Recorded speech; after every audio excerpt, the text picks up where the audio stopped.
ni Pangulong Rodrigo Duterte, si Senator Bato de la Rosa. Nasa linya po natin ngayon si Yuse Claire Castro. Yuse, good morning! Yes, good morning, Rod. Good morning sa lahat ng mga kababayan nating nakikinig at nanonood sa inyong programa.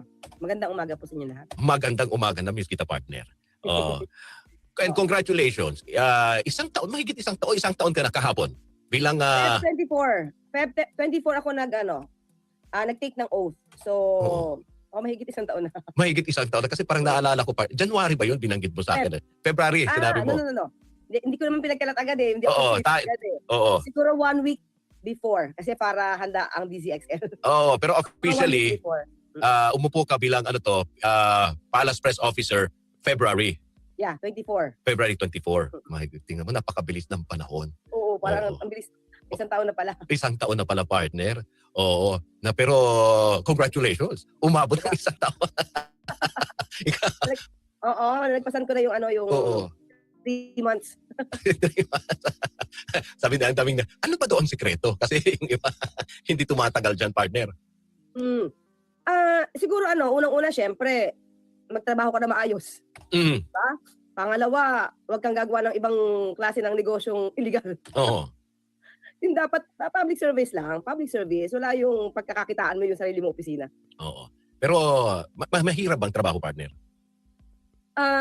Kasi ako, di ba, sa communications ako eh. So, mahirap siya in a way kasi dapat updated ka halos sa lahat.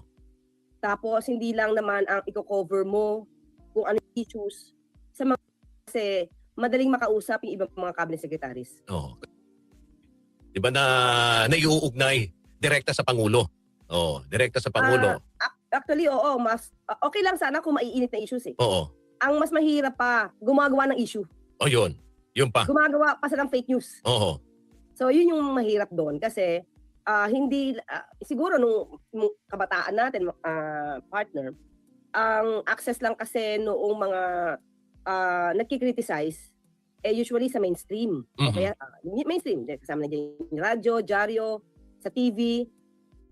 Ngayon, lahat opinionated kahit hindi politiko, kahit hindi political strategies, opinionated na parang lahat lawyer, lahat. Parang ang dami nilang alam. Lahat political scientist, di ba? Correct. Alam mo pa. Oo. Dati, di ba, sa ating partner, pag nasa media tayo, bawal lang salitang ganito, bawal yung ganyan. Correct. Magkakaroon ka ng memo. Ngayon sa SOCMED, as in malulutong na mura, ang nadidinig mo. Oo. So paano mo to hinahandle, partner? Kasi ang dami mo ring basher eh. Ang dami ding bumabatikos. May mga sabi ko nga, Diyos mio, paano ba to hinahandle ng aking partner na may mga memes pa, may mga ginagawa pang mga kung ano-anong memes, 'di ba? Sa social media against you. Hindi sa minsan may mga quote card pa na as if ako yung nagsasalita, 'di ba? Parang ilalagay nila yung text na parang ako yung nagsasalita when in fact hindi ako. Oo. Yung partner, personally ako, mukhang hindi ko kakayanin kasi hindi ko naman lahat siya nakikita. Oo. Pero ang hiling ko lang, kung may nagba-viral na ganon, unang-una yung mga quote card or mga AI, sana sa mga kababayan natin, kapag hindi nyo po, makikita nyo lang naman ako usually sa briefing, sa YouTube channel ko, sa interviews. Pero aside from that, kung wala, huwag yung paniwalaan. Kaya lang minsan, hindi natin masasabi na hindi nila dapat mapaniwalaan kasi hindi naman din lahat napapanood na interview. Yun yung medyo mahirap doon. So, syempre, maliban sa akin at maliban sa mga taong may alam na hindi yan totoo, siguro makakatulong talaga ng malaki dito ang mainstream media eh. Lalo na kayo naman nabe-vet nyo yung ibang mga nasasabi ng mga politiko, katulad ko, Palace Press Officer na monitor nyo naman. So pag nakita na hindi yan totoo, pwede naman sabihin na hindi totoo. Meron ako isang nakitang program, radio program to mga partner eh. Hindi ko na matandaan ko meron silang nakitang quote card, meron silang nakitang quote card. Ako hindi ko nga napansin eh. Tapos pinansin nila yon at sinabi fake ito kasi wala ito, hindi namin pura din ito sa briefing. So may ganun eh. May radio program eh. Hindi ko lang matandaan ko pero thank you for that marami na rin sa mainstream ang gumagawa parang nagpa-fact check sila. Sa mga sinasabi ng mga politiko. Thank you for that. Well, tumutulong sa paglaban sa fake news. Yes, Which is kung hindi DWIC yon, DZRH yon. So, thank you for that. Yeah.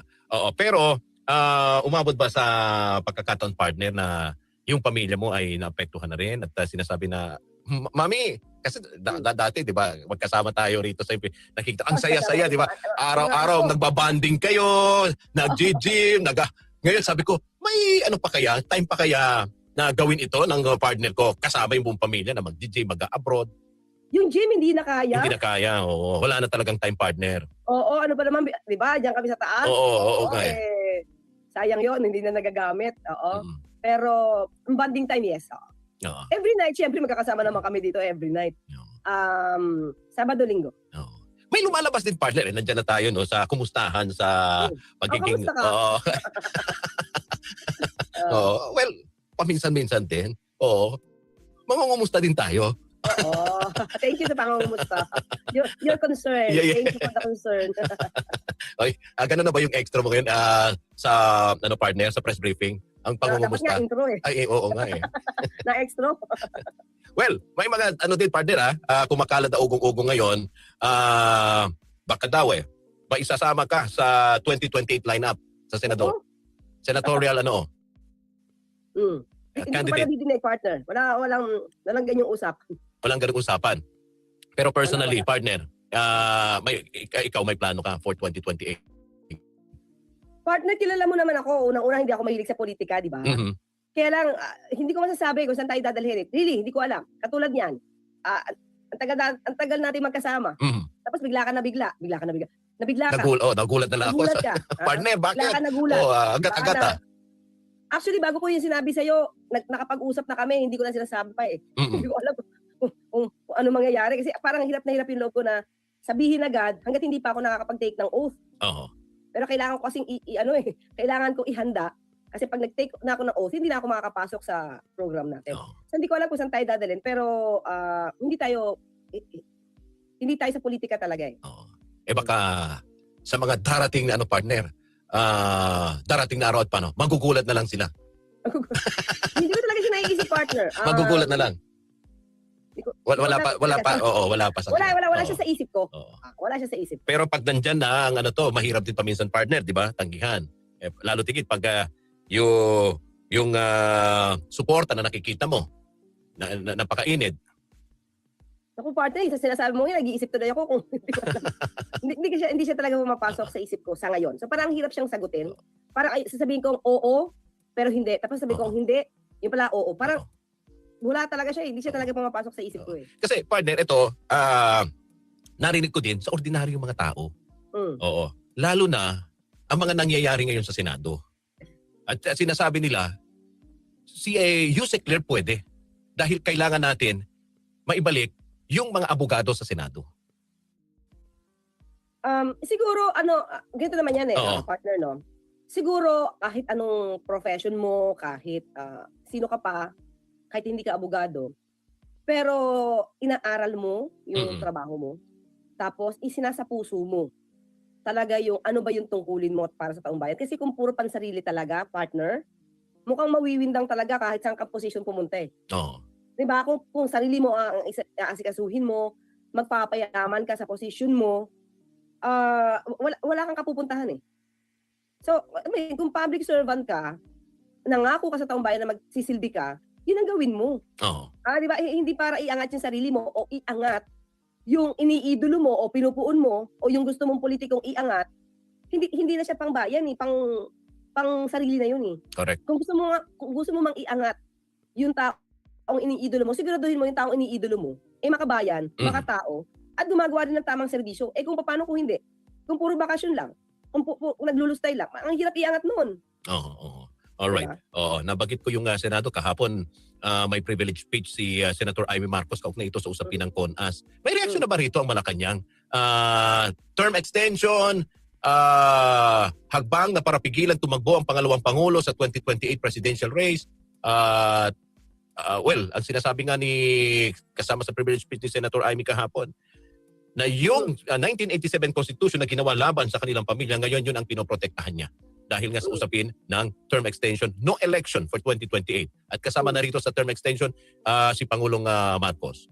Ano yung reaksyon ng Malacanang dyan? Tignan na lang natin muna, partner, yung mga na naging reaksyon. Mhm. Mismo ng mga kasamahan ni Senator Amy dyan. Sila mismo nagsabi na walang katotohanan ang mga sinabi ni Senator Amy, nandamay pa. Oo. Okay? Ano sabi ni Senator Raffy Tulfo? Hao Xiao. Diba? Sa Chinese kasi mga partner, ang Hao Xiao kasi sa Chinese Mandarin. Ang ibig sabihin niyan is parang ridiculous, katawa-tawa. Yan. Oo. Oh. Pero ngayon kasi na nagkakaroon siya ng nako-correlate siya sa word na fake news. Kasi nakakatawa eh. So, ang daming nag-react. Sila mismo na pinatutungkulan ni Senator Amy ay nag-react na walang katotohanan. Haka-haka, sariling opinyon, parang editorial video. Dramatic. Mhm. Napaka-dramatic. Para makapanira.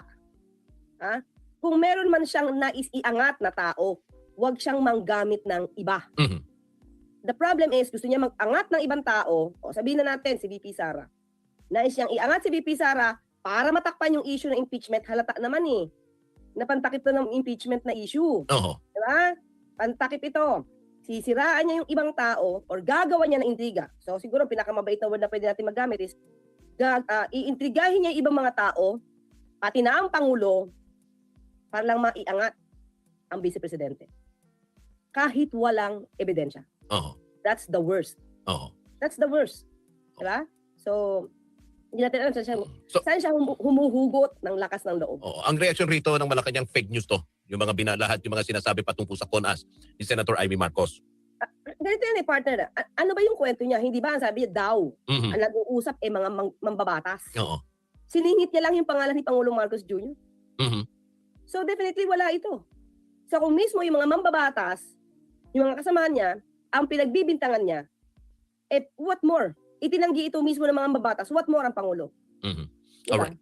Dito naman tayo kay Senator Bato de la Rosa, partner, na hanggang ngayon hindi pa alam kung nasa nagtatago, pero may desisyon na ang Korte Suprema sa kanyang TRO. Dininay ito. Ano ang posisyon ngayon ni Pangulong Marcos? Kasi dati, di ba, binabanggit ni Pangulong Marcos nung nangyaring shootout sa Senado, wag mo nang iserve yung warrant of arrest dahil may pending petition for TRO. Ngayon, dininay ng Korte Suprema yung hinihiling na TRO. Ano yung order ng Malacanang?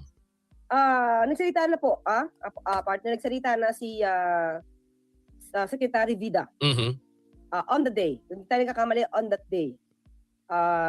Sinabi niya valid yung warrant of arrest to effect the warrant of arrest.